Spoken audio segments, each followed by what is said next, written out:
What's going on, everybody? It's 8 p.m. on the East Coast Tuesday night. That means it's time for Proper Royals Live. It is the Tuesday after Daytona. What else can we talk about? It's going to be a show at Daytona. It was a really amazing experience this year, and I hope I always say that with gratitude.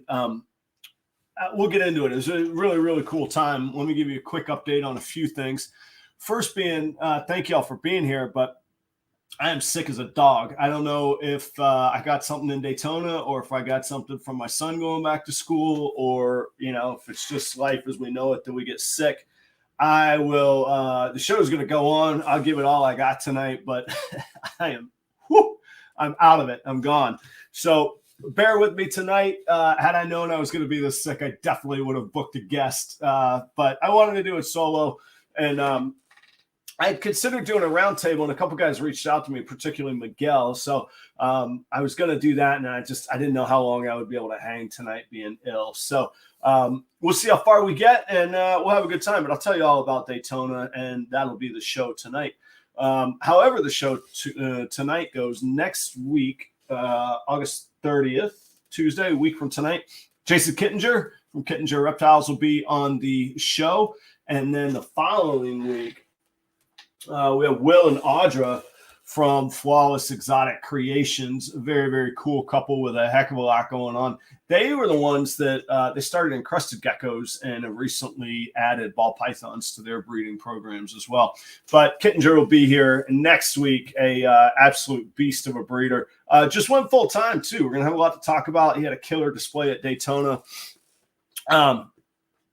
So let's see. It's sometimes it's even harder to see what's going on when I'm doing solo, because I love engaging on the camera, but the comments are over here. So when I have guests on, I'm able to. That's nice, isn't it? Sorry, guys. I'm able to take a look and take a breather and keep an eye on the comments. So if I miss you, I apologize for that. Oh, interesting. Alan says he had some problems with management. Yeah, you know what? I heard a little chatter about, I don't think about the very same thing, but I did hear a little bit about some things like that. So we'll get to that too. Let me make a little note of that. Not to do much about it, but gossip, I suppose. But so this week was a cool week here at Proper Royals. Obviously, Daytona took the cake as far as what's been going on. I'll tell you a little bit about myself and something I do in work and things that I'm passionate about. I have a tendency to push myself to absolute exhaustion. Restaurants, I love it. I'll work till I fall over, kind of thing. Music, I'll play a 4-hour gig solo like a madman. Like, what am I doing? And I did that to myself a little bit this week with getting ready for Daytona, social media, filming, the outreach, meeting people. So if you haven't heard from me from Daytona and we met there, you haven't seen any posts on Instagram, I actually shut down my social media stuff. I didn't shut it down. I shut down from it Monday and Tuesday. I just needed a breather. And I know that sounds crazy to say. I was absolutely exhausted. It didn't help on top of it that I got sick. But sometimes you just need a mental break, because you want to stay fresh anyhow. You want the content to be real and honest. You don't want it to be forced. And I knew my show was coming up tonight, so I will get to you. If I've missed some of your comments, if I've missed a note that you sent to me, by all means, I've seen it, and I will get back to you on it. And a few of you I've talked to in the meantime. But if you're like, man, for as excited as Adam was, he seems to have gone quiet. What's going on? That's just the fact of the matter. It's a fault that I have, that I will just work and I will do things until to the point of excess, both good things in my life and bad. And I like to say, I got myself to a point that I just needed a little bit of a break. But what led me to that point was the amazing. So I went to Daytona last year, and I was fairly new in the community, and I don't know. I guess I've gotten more comfortable or confident, but also I just made an effort to meet more people. And what a rewarding experience for doing so. Both, it was cool that people were introducing themselves to me that maybe recognized me from the platform here. But also I felt more empowered just to go meet people, just to meet breeders that I respected, to offer to have a drink with somebody or to hang out. I got to meet Josh Jensen, the guy that discovered the acid gene. We were just standing at a stoplight because I took the time to introduce myself, and he was great. I think we're going to have him on the show before too long. We ended up hanging out for a large part of that evening. So it was a really, the people just are the amazing part. Of course, the animals, there's amazing animals, but the people were really great. I don't usually do the big shout out list, but I got to tell you, like, here's what my weekend looked like. All right. I'm just going to do it. And I saw, met, filmed with, hung out with, ate dinner with, drank with. I didn't sing or dance that I recall, but maybe, you know, who knows, late Saturday night. It was so great. Jeannie, Jeremy, you guys are wonderful. Bod's Exotic Reptiles, thank you for everything you did with the guitar. We'll cover that in a minute. Dale, Constricted Reptile, Stephen Laura, Steve's Morphs, fantastic. George MD and his sidekick helper, Izzy, she's fantastic. We filmed with her. Tony at Hardwired Exotics, he's always amazing. I filmed some with him. He's been very giving with his time, man. An excellent dude. Josh Jensen, I told you we just spent dinner and an evening with him, or after dinner. Kittinger, Jason Kittinger, his wife, his family, there works with him, the whole gang of them. Mark Baldell, he spent some really quality time with me. I got to pick his brain some on things. Dave Kaufman was there. He always takes time to take a picture with folks. Antoine, of course, I've had Antoine on the show before, but it was really great to meet him in person. I owe Antoine an apology. I never took a picture with him on Sunday. I ended up leaving before I caught back up with him. Oh, well. Next time, Antoine, I promise. Alan Hernandez, so amazing, man. Creme de la clutch. I picked up an animal from Alan. He's been on the show twice in a row now. It was fantastic. We ended up hanging out, having some drinks afterwards. Hung out at the auction as well. Byron at Sweet Serpents. I didn't even realize he was vending until I got there. And it was great to catch up with him. Shannon Peck at Green Dragon Brokers. Shannon and Brandon Nixon both brought me shirts this week, which was killer. Both of them gave me extra larges. I don't know what this camera does to my physique, but for those of y'all that don't know, I go about 138 pounds. Sopping wet. A solid medium generally will do. So I have two really nice souvenirs that are both in the extra large size. Guys are busting your chops. Thank you for your kindness. Thanks for the shirts. Maybe they'll make good pajamas or something, you know.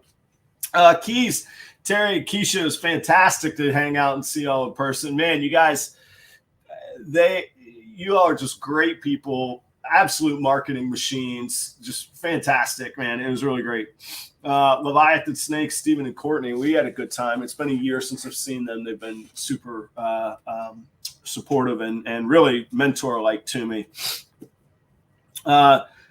Ancestral Pythons, Jason, very first sticker ever in my room. Got to catch up with Jason again. Bold Exotics, Stan and his family at Sea Serpents. Very, very cool. Sorry if I'm missing anything going on in the chat. I'll try and catch up here in a minute. Kike and Bosa Jr., man, like, oh, how cool. So good to see them. Kike, I don't know how you do it, man. You do so much for the community, and it was really, really great to see you and hang out. Jesse and Musical Pythons, we spent a good little bit together in the show. That was pretty cool to catch up and really like talk business, focus on it. Ken from Primal Scales came down from Indiana. Flew in, had dinner with Ken. I didn't get to catch up with you on Sunday, Ken. I think I saw you in the chat here earlier. And that was really it was really, really cool. Like almost surreal, because Ken's been on the show before and lives in the Midwest, and now here he was hanging out. It was really great. Clover's Reptiles. Guys, I don't know if you're watching tonight. And that was one of those moments that their whole family, clearly a family operation, young children, decked out in their own brand, were so excited to meet me, and just made me feel just incredibly special. So great to meet y'all. Ray at Alluring Serpents, so cool to catch up with you in person. Brandon Nixon, I owe you an apology, man. I missed you on Sunday, and I'm sorry. I needed to get back. I kind of reached my mental limit for interaction. I'm not the most outgoing person. I know you might not think that from my show and the mask I wear on the show and that kind of thing. But it was time for me to get on, and I missed you, and I'm sorry for that. It was great to catch up with Patrick from Grow Some Balls. an actual chef, not just wearing the coat kind of deal. Still a working chef here in Jacksonville. Patrick can't wait to hang out here. Amanda, I'm going to mess up the name. I hope I don't. Kundalini Scales. Yeah, we met in person. Did I imagine you got married that day and then you came to the show? I think you're in the audience, Amanda. Congratulations. If so, like, it was fantastic. And I'm not sure if it's Leveled Up Pythons or Leveled Up Exotics, but Leveled Up, you guys have been great to me. I already followed up and have been really giving me some helpful pointers. I might even change up this broadcast a little bit with some software that they're helping me out with. Yeah, I'm sure I missed somebody. I'm sure that I didn't give thanks where I should, but it was a real blast. And it was fun. I'm already looking forward to next year, next big show next year. It'll be great. I think I mentioned next week, Kittinger from here in Florida will be on. After that, Flawless Executed Creations will be on. And then special note, this Sunday, the 28th, I'll be on Jeremy Warfel's channel with Kai from Lucas Landon Royals, from Steven and Courtney at Leviathan Snakes on Jeremy Warfel's show on Sunday night. So check it out this week, guys. Yeah. So somebody asked me what animals did I pick up, and y'all know I don't usually show a whole lot of animals because nighttime around here I'm liable to get bit if I go open in tubs. But I will show off some Daytona pickups.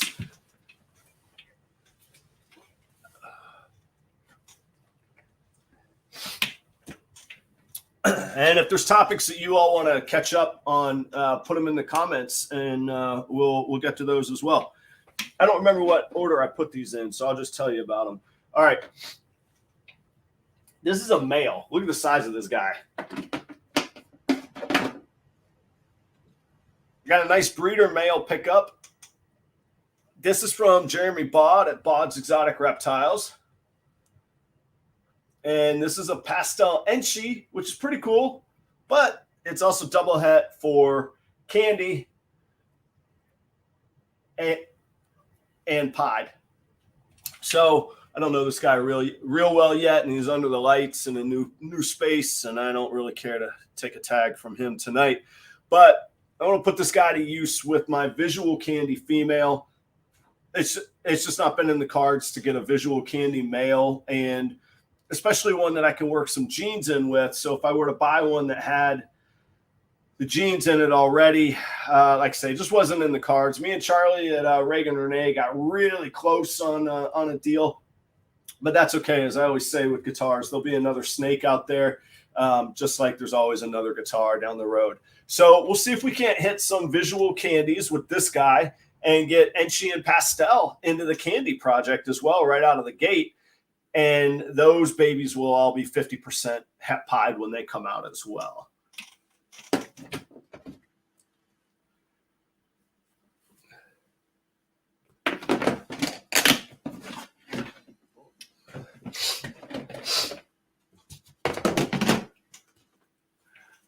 Those of y'all just joining, these are animals I picked up from Daytona. And if you didn't get the memo, bear with me. I'm sick as could be. I've already started sweating out here from fever.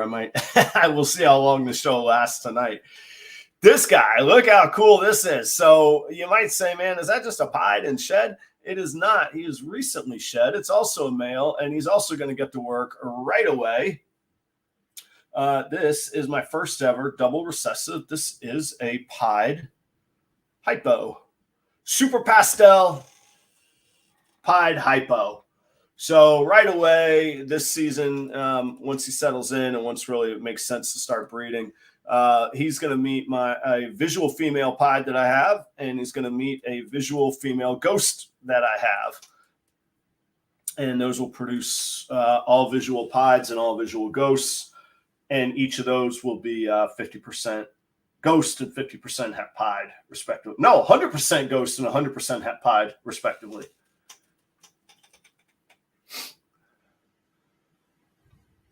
Yeah. Woo.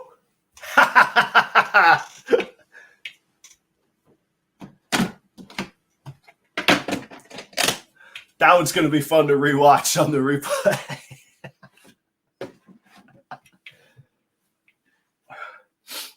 All right.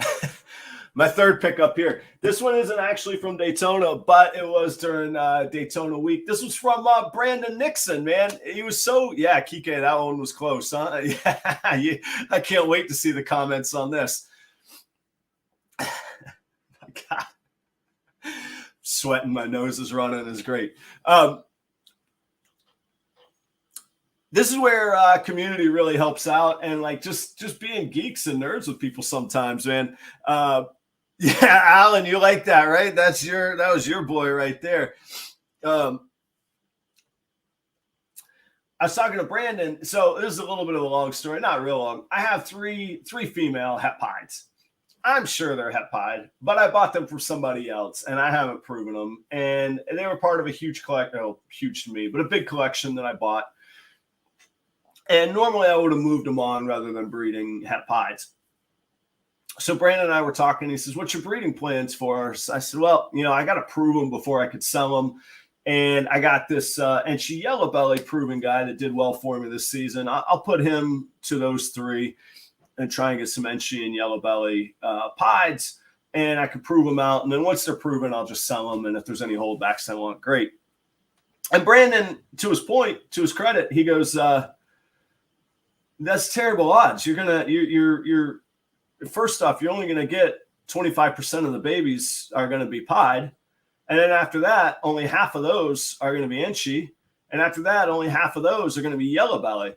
So you're looking at like a 1 in 16 chance of hitting a yellow belly Enchi pied over 3 snakes." And I was like, "Well, thanks for ruining my day. Like, that's great. You could tell me that. But I mean, what else is going on?"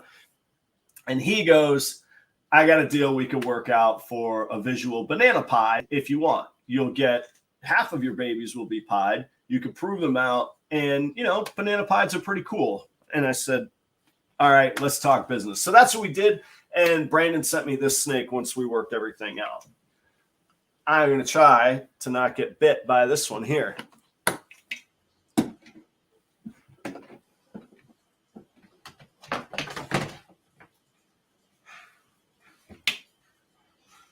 So this beautiful banana boy, he's a little washed out in the lights. But this is from Brandon Nixon. And all of these are, actually, they're all proven breeders. They're all ready to go. Yeah, they're ready to go and proven. So I'm going to let them settle in. And like I say, I got to wait just a little while to see when it's going to make sense to start breeding them. But these will go to work right away and complete my breeding plans for this year.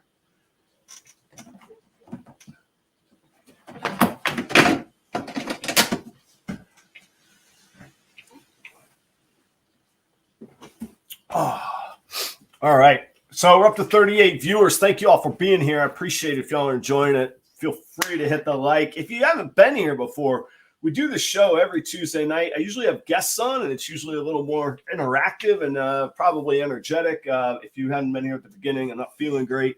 But yeah, I'd love to have you join, and those likes and the subscribes certainly help. Mark from 403 Fauna. Tito says, "Hold him closer so we could see him better." Yeah, I'm not going to hold anything closer to my face after that one, man. That's the closest I've come to being bit since Tito's green tree python took a swipe at me. Mark at 403 Fauna, he bought a banana from me last year, banana female, if I remember correctly.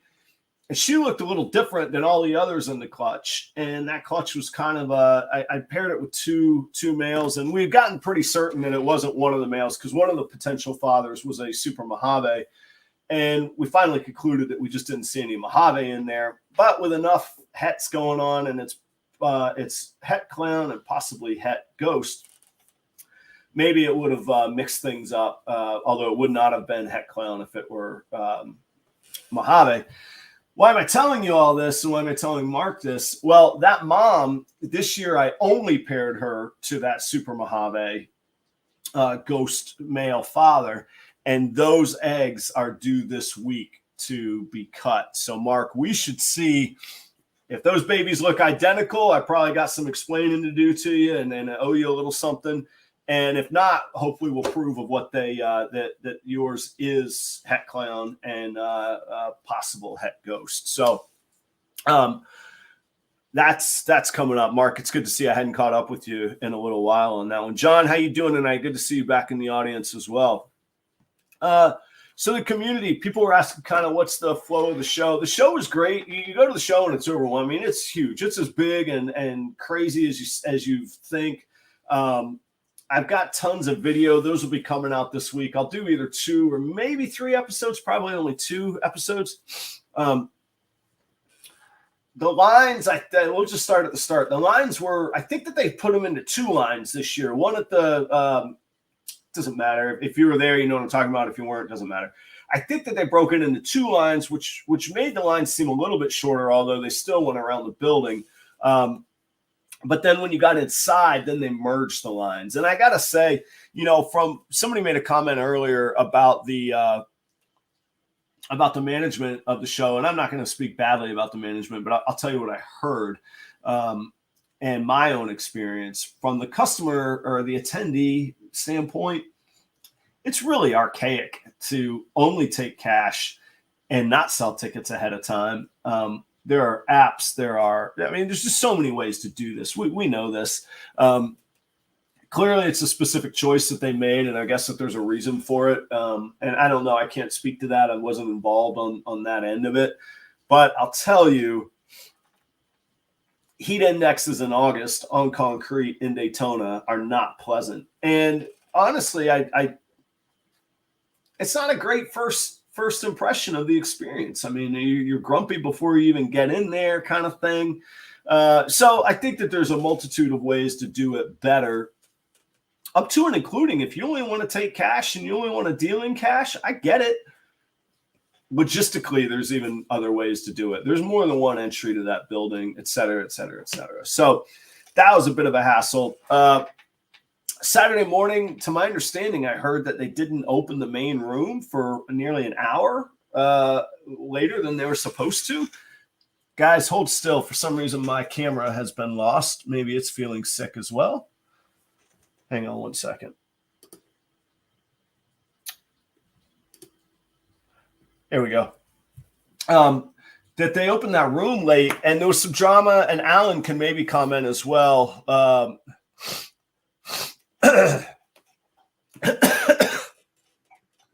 Excuse me, guys. Yeah, Jesse said they had 2 lines, one for armbands and one for waiting to get in the door, and they didn't tell anybody anything. She had people waiting in wrong lines for like 45 minutes or an hour. Alan can probably chime in. There were 2 rooms, and admittedly, one felt like the second room, which I'm sure is not fair to the vendors. And they did do a nice job. They put a big raffle on Saturday in the smaller room, $1,000 cash to drive people to that room. And I'm sure that was on behalf of the vendors that paid to be in that room. But I think the opening delay was that they were trying to get everybody into that room as well ahead of time. I'm not sure. The problem with the extra room is that it's not adjacent. It's across the hallway. And it's not that big of a deal, but mentally you just feel like it's removed. So anyhow, that was kind of a bumpy start. It felt like once you're in there was a ton of people, but it actually didn't feel as packed as it felt last year. But I think that's because there were the 2 rooms, which actually not bad. I heard some vendors saying it felt slower. From an attendee standpoint, it felt pretty nice. So I don't know, that one could just be a difference of opinion on there. By and large, the show was great. Had a great time. Everybody, like I say, was accessible. As we went through the day, it was really strange. It's advertised from 10 a.m. to 5 p.m. And I looked at my watch because I was caught so far off guard. And actually, I was heading over to film with some people. And then I was getting pushed out of there. 4:23, loudspeaker comes on. Guys, we're wrapping up for the day. We'll be winding down. You need to make your way to the exits. All attendees, make your way to the exits. Man, we just waited in line in the sun. We just paid cash, $20 to come in, thinking that we get the whole day. You charged your vendors for your tables a lot. a lot of money. I'm sure it was published somewhere. I'm not 100% sure how much the tables were, but they ain't cheap. I know that. Matter of fact, I think they're 3 times as much as a Repticon, if I'm not mistaken. Yeah, 423, they run you out of there. So, so the vendors couldn't even get in there until 45 minutes ahead of time to open. So it just seemed like it was a little not that great managed. And again, that's not my place to say or to put it. But the fact is, here's what I've always believed in business. The second that you think you're too good to worry about that stuff, or that you think you're too good to worry about your partners in the form of a vendor or your customers, bad things start to happen, man. You can't take those people for granted. John and Nicoline, thank you very much. Those of y'all that don't know, any super chats, stickers, any of that kind of stuff. Actually, and on regular videos, you can I forget what it's called, but under the video screen, you can send money there as well. That all goes to feeding rats and helping to pay overhead. So if you want to feed a ball python with me, you just let me know. Or you could just pass it right on to Tradesman Exotics, to Tito there, because he's who I get my my live guys from when I need to feed live. So that was yeah, $300 a table. That's what I thought I had heard. I didn't want to say that. Alan was obviously vending there. Yeah, that's how I felt, Alan. I mean, it was just made you feel awkward and time to go and this or that. So here's what I have heard, and I won't say who and what I've heard it from. I've heard that the gentleman that runs Daytona, it's the same guy that has owned it the whole time. As far as I know, to pay for your table, it only takes paper checks. You got to like mail it in an envelope and all this. But that he's had the event for sale, and I don't know his asking price, and I wouldn't, even if I'd heard it, I wouldn't be right representing what he's asking for. I have heard supposedly, but I don't know this to be true. The problem is the only thing that you get is the name and the slot. So you still got to put the event on. You still got to be the promoter and all of that. But maybe it's time, if you're not willing to invest in the website, if you're not willing to invest in technology to sell tickets, if you're not willing to invest in the technology to make it a great experience for your customers, maybe you're not investing in the right management, ticket operators, et cetera, et cetera. You can only pinch pennies for so long. And God knows, I don't know what it costs to rent that place. All fairness here, I don't know what it costs to rent that place, but I can only imagine what his take at the door was. I mean, we can all do the quick math. There were thousands of people there. Throw 20 times however many people were there, thousands. You know, you start to add up some really, really good door money. Again, I don't know what his overhead is. He's been doing it a long time. He knows more than I do. So, you know, there you go. Just my perceptions as a customer and as an attendee. Amanda, thank you very, very much. That's very kind of you. The snakes will be happy. I'm trying to do some ID stuff. Okay. Yeah, I mean, Alan says they make a killing in that show. I'm sure they do. I'm quite sure that they do. But nonetheless, there we go. That was my impression of kind of the day. So we leave there. I'll tell you one of the challenges. If you ever go there, the Hilton is a fine hotel once you get inside of it. I pulled up to the Hilton, and they got the usual kind of U shape. You pull in. And it turns out that U-shaped pull-in is only if you're going to valet your car. So I'm in line. I'm a little stubborn on these sorts of things. And I go to the valet. Okay, where's the self-parking? And there's a sign and prices, and none of them cheap. It's $40 to valet, but $30 to self-park. Wow. All right. So I said, where's the self-parking? I'll just park there. And I thought it was the entrance to the garage. Nope. It's back across the street in a chain link fence behind the barbecue joint. And the barbecue joint is great. Fine. I got to get out, walk there. It's about 2 blocks worth of suitcase walking and all that. anyhow, I'm trying to get there. I'm trying to get dinner reservations. There's a steakhouse in the hotel. I'm not always a steakhouse kind of guy when I go out, but I want to go on vacation and I want to have a great time and I don't want to drive and I want amazing food. I go to the hotel steakhouse. Why not? So I was rushing to get in there. They were full, trying to get in and out of the hotel quickly. My point being, if I go next year, I'll probably go down Friday night. I'll probably pay for 2 nights. Trying to get everything done in one shot was kind of tough to go from the show, then check in, then get my bags, then get showered, changed, and get down to dinner. And I didn't have a reservation, so I had to go like early to snag a cocktail seat at the bar. We had dinner in the bar there with Jeremy and Jeannie from Bod's Exotic Reptiles. Steven came and hung out. Ken for Primal Scales and his buddy hung out. Shannon Peck was having dinner there with us, and those were the groups. There was some folks from that had a Crested Geckos operation, and I forget their name, and I feel very bad. Clover's Reptiles, what's going on? I gave you all a shout out earlier. They're the family that came up and introduced themselves. Fantastic to meet you guys. So we had dinner there at the steakhouse. It was good. It was no complaints there. They were slammed, of course. You get a little, hospitality gets busy these days. But it was a good thing. Then the auction, crazy town. It's everything that you've heard of it, the craziness, the money flying around. I don't want to start any drama, and they did it right, so it won't be anything dramatic. But the biggest auction item I saw. Now I left before the end of it because it was going long. But they sold an engraved pistol, like an actual gun, a pistol, and customized USARK engravings, all that on it, reptiles, flags, all that good stuff. $11,000 raised on this gun. And if like me, it makes you go, they sold a gun?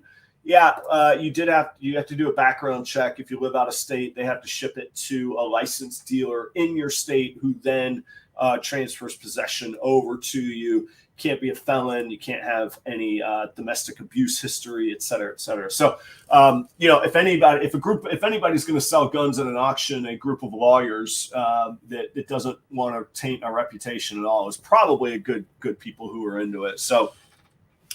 So that was kind of crazy to see. The guitar, if you've seen the show, if you haven't, check it out. I won't do the long commercial tonight and all that. But Jeremy Bod acquired a guitar from me that was an incredibly special guitar to me. Took the time to get a ton of autographs on that guitar from really the OGs of our industry and breeders. Barchek was on there. Kevin McCurley, of course. Ralph Davis was on there. Vin Russo. Just the names go on that Jeremy was able to get in touch with and to get to buy into this project. And Eugene Bissett from Florida USARK is who ended up buying it. It went for $2,400. We always hope that it goes higher. We've heard of the tens of thousands of things that get flying around, but it's pretty special that a guitar with my name on the headstock sold for $2,400. So I was really proud of that. What a great cause for it to go to. Jeremy, thanks for including me in that. Let's see, what did Vu auction? I don't know what Bob auctioned. He was there auctioning off items, but I don't know what he had auctioned. Yeah, Ken says if you buy the gun, you get the other items for free. That's right. As Chris Rock says, it's not the gun that scares me, it's the bullet in the gun. I don't know that any came with that.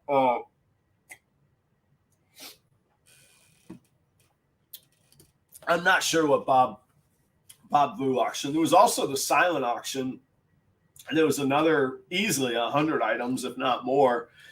And then, I keep talking about all this camaraderie. Sometimes camaraderie is code word for drinking. And by some point in the auction, I found myself and Miguel at Perfectly Engineered Reptiles at the bar drinking. And then after that, we went out to the patio afterwards with several breeders. Dale's out there, Steve from Steve's Morphs, Josh Jensen was out there, Alan came out and hung out. Just a great, there's only about 10 of us, but we things get really kind of cloudy from there. And I apologize to that group if any of y'all, several of y'all asked the next morning, you're like, where'd you go, Adam? Yeah, I went to bed is where Adam went. I think I just excused myself to use the restroom or something, and that was the end of me for the night. So that's kind of the scene. Sunday was a little less packed, and then I only stayed till around lunchtime on Sunday. I picked up some racks from ARS, which I was going to say is a nightmare. It's not a nightmare. It was a hassle, and it could have been done better. No fault of ARS. Again, management of the Ocean Center and maybe the show. And I know I'm sounding dramatic, but it literally was heat index above 100 degrees. You had to pull up on one side of the building, and this is one of the largest buildings that you'll ever see in person. I mean, this holding all this is a stadium indoors. You have to pull up on one side of the building, walk all the way around the building, come back inside to let them know that you've pulled into the building, and then they'll bring out your rack. You would think that, you know, hey, a little cell phone text, hey, you spend thousands of dollars with us, text us at this, and we'll bring out your, I don't know, something. I can't solve all the world's problems, but that it would seem better to me, but I had to get that taken care of. And those racks, man, if you pick up racks there, be ready. Those, they're palleted. They're on a pallet, and they are huge. I got a pretty big Toyota Tacoma, the 4x4 off-road version, and I've got a camper topper on it. And man, that box just barely fits in, and then the top flap that comes down actually doesn't close all the way. Amanda, I was right there with you till the end of that. I can only understand some of that there. Yeah, it was smoking hot there. But they have a forklift that they shove that thing into the car with. Truth be told, that thing is still sitting in the back of my truck in my driveway. I'm gonna have to cut open the box in the bed of the truck and then pull it out piece by piece. And like I say, I've just not been feeling well, so I've not gotten to assembling my rack yet. Got home and everything was good. So that was kind of my long Daytona story and wrap up. One other topic I had on my list was to talk about was our kind of the state of our industry and our market. I talked, you guys know, I talk to a lot of people. I work on a lot of relationships. I don't claim to be an insider yet, but I do claim to have really good relationships with a lot of people that speak pretty openly to me. The general feeling from the breeders that I think, Dominique, you got it. The taco truck. I love it. It's a great truck. I love them. The dominant thing that I heard from the breeders, and anybody that was vending there, feel free to chime in. I don't want to misrepresent the hobby or the general opinion based on the few opinions that I got. But from some people that I respect pretty closely, it seemed to be that it wasn't quite as hot as the past couple of years as far as sales, excuse me. And we know that, there was the kind of the COVID market spike, as there were for a lot of things. Housing, I tell you, guitars went through the roof. So did ball pythons. I spoke with one breeder, and he got pretty in depth with me. He said, we're probably going through a market reset right now. Prices are going to come down some from COVID. He felt, and he's a bit of an old timer. He felt there also was the challenge of so many new people that had gotten in. You're talking, that's me. I'm one of those people. I wasn't vending, but I was one of the new people that got in that felt like they had to lower prices, or they had to drive some revenue, or they had to get something going. And so his perception was prices were all over the place. Now, again, he might have been biased to, in full transparency. He was complaining that prices were under his. On the other hand, for the consumer, when you can navigate chaos and opportunity, or you typically find opportunity. I know some other friends, again, I'll keep these things quiet. I know some other friends that really tables kind of diagonal across the aisle from each other. Two fairly well-known breeders, one more than the other, but both of them I see at shows all the time here in Florida. Literally 50% difference on a snake that wasn't cheap. I think they paid $800 for it, and across the table was $1,600 right across the aisle. So some deals were there, depending. That original breeder I was telling you about that I was having this conversation with,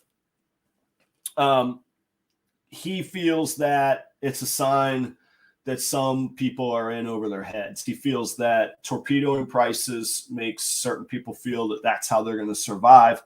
And ultimately they won't, because you still got to buy rats. You still got to feed these animals. You still have the overhead. And you're not going to make it if you're just torpedoing your revenue, or you're not set up to make it in the first place, financially speaking. It wasn't a viable business. So he thinks that this year and the next year and maybe the following year will be somewhat lower prices, but with a lot more people moving out of the breeding portion of the hobby, or the breeding business portion, and it being a breeding hobby rather than a breeding business for them. I don't know if I agree with that or not. Shows are one thing. Morph Market, YouTube, Instagram, TikTok are all new platforms for selling. So just because that one old timer didn't see the show going great doesn't mean that there's not other ways to sell filling that vacuum. So I hope if you started watching that portion, you made it all the way to what I had to say right there, because that sounded a little doomsday, but I don't think that it is. Oh, Kike, you got a classic in there? Nice. I think I got some coming your way this winter too. Brandon. Yeah. To Brandon's point, even just 1 year removed from last year, that's redundant. Obviously, 1 year removed means from last year. I saw the high-end stuff is both quality and price, but specifically quality.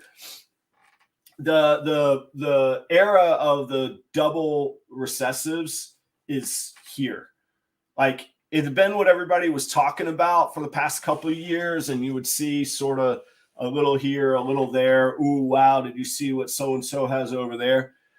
This year, clown pieds all over the place. I bought a hypopide stud breeder, and I don't throw around a huge amount of money. I could afford that one.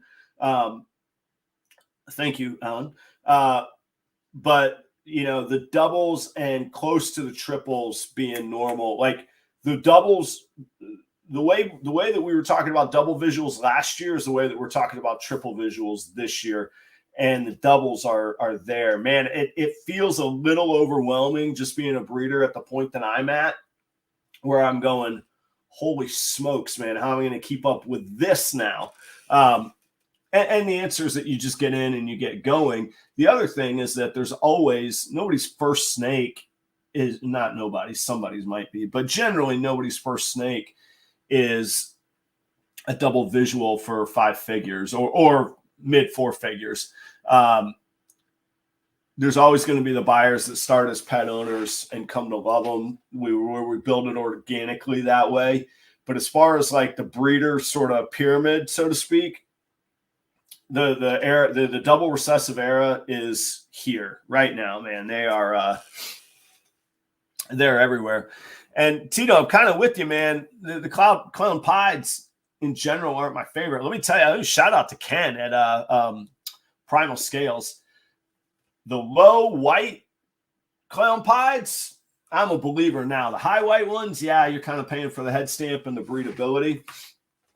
But I'm talking double visual ultra males are coming out. I know Kai just landed some of those. Some of the stuff that Steve's Morphs was doing with Desert Ghost on top of other recessives. Like I say, the double recessives horse is out of the barn, man. That ain't coming back. Let me see. Let me catch what Phil said. I just listed animals last night already. I just listed animals last night and I already have a few sales, less than 24 hours, and animals are not high end. That's great. That's what I like to hear. And again, I think there's other avenues other than shows. I know I keep, I either go back to restaurants or I go back to guitars, but I remember 25 years ago, brick and mortar guitar stores started shutting down because Guitar Center came to town and put them out of business. And it turns out Guitar Center didn't put them out of business. Guitar Center started saving them rent because that was right at the time when eBay was emerging and guitar retailers didn't need brick and mortar anymore. And maybe that's what some of this is as well. Brandon says, it does seem like a popularity contest at times. Yeah, I get it. It's part of why I do a YouTube show. I mean, we could say it's popularity contest, or we could say have people cultivated their audience. And ultimately, it's where the audience wants to spend their money, On that note, that popular breeder was the one selling that snake at $1,600, and maybe the less popular one or the less known one was moving it at $800. So it's like any market, man. On real estate, you can make money when it's a buyer's market or a seller's market. You can make money when the stock market's up or down. You just got to manage the chaos and kind of try and predict which side of that line you're going to land on and when that's going to happen. So I think that I think the opportunity is still out there. Leviathan, you're right. I mean, I think Broken Record would be a great brand name. It's like a tongue in cheek. That's how you build a brand, right? The same message over and over again. No problem there. Stephen and Courtney say, I know I'm a broken record, but I feel that it further supports the need to be proactive by marketing your brand before you have something to sell. There we go. On that note, I do have, since I picked up these breeder males, I have my old breeder males that I don't need anymore. Maybe somebody else does. I've got a banana. No, this is a lie. Sorry. I have a yellow belly Enchi het pied, and that is from Justin at Canova. So I have the paperwork on that, and I can show you the original listing, all that. You don't have to worry. That animal is het pied. And he's a proven breeder as well. He did good work for me this very year. I have his eggs in that incubator right there. And I also have a visual pied het albino male, and he's at around 1,300 grams. And he was produced by Kai at Lucas Landon Royals. And he was one of Kai's breeders. And actually, if you watch Kai's videos, he's one of the pieds in Kai's intro. And I can show you the little heart-shaped stamp pattern on the back of it to show that to you if that's something you're interested in. Both those animals are up on Morph Market. I also have a couple double het ultramel clowns for sale. And at the risk of sounding like I'm tanking the market, make me an offer on those things. You might just get a great deal out of me.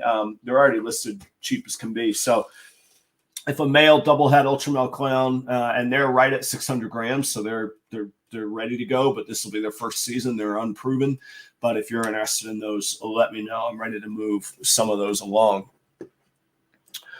I'm just looking at some of the comments here. Yeah, Charlie, that was my bug zapper there. Charlie, make a great point. Any business, I don't care if it's snakes, I don't care if it's restaurants, I don't care if it's crypto, I don't guitars, any of it. You got to be able to weather the dips. You got to be able to ride the ups and the downs. And if you're not savvy enough, and I don't mean this in a mean way because I'm not savvy enough to do some of this. If you're not savvy enough to take some of the gambles and the risks, then you have to plan your business even more strongly to handle those ups and downs. There are guys that I know, ups and downs don't bother them. They don't worry. They'll take on deck because they know they can get out of it. That's not how I am. I can't stand doing that. So I got to have a much stronger foundation, a much stronger cash reserve to ride out some of those ups and downs. And I rely on pretty strong business practices that I believe in from 25 years in restaurants. But that's just my take. But however you do it, yeah, you're exactly right. You have to build yourself to weather the dips. So Gang, I made it nearly an hour. I'm going to go nurse this fever. I'm going to get in bed. I'm going to get some rest. Next Tuesday, I'll be back to full speed. I promise you. I'll have Jason Kittinger on the show. This Sunday, I intend to be nearly full speed, if not 100% full speed. I'll be on with Jeremy at Warfels Morphs, and I believe we've got Stephen and Courtney and Kai from Lucas Landon Royals joining us.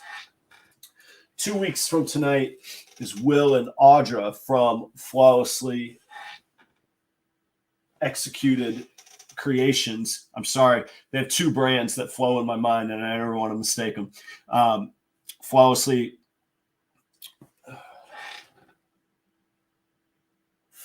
Exotic Creations. Bear with me. They'll be on the show in 2 weeks as well. If there's anything that I missed on the Daytona wrap-up, shoot me a note on Instagram. My Linktree link is down below. Anything you guys ever want to talk about, I will get back to you. My email's in there. My Instagram's in there. YouTube, of course, I always appreciate the support. Like, subscribe, all that good jazz. Tell each other about it. And with that, I'll say thank you very much. Oh, let me pop this on the screen. I got one more pickup I forgot to mention. Boom, I'm in business with my dart frogs. I finally did them. Picked up some thumbnail bumblebees as well. Thank you all very, very much for all the support. Thanks for a killer weekend if I got to see you in Daytona. And I will see you all next Tuesday. See you on YouTube and Instagram well before then. Cheers, everybody. Good night.